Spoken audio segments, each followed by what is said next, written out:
But the turning point came when someone gave me a book um, called The Bible, Science, and the Quran by Maurice Bukai, and that was amazing. It lists so many things in the Quran that were known 1400 years ago, hundreds of years before they were actually discovered. For 26 years, Madeline Kahn lived her life as a Catholic French Canadian. She chose to take a life-changing step.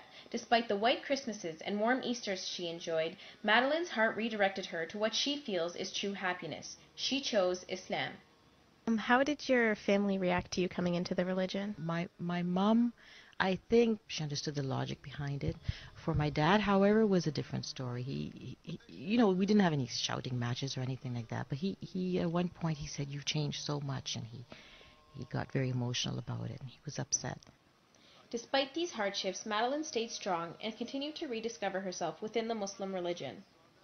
With Islam, it's just you and the Creator, and that's it. I like the simplicity of that.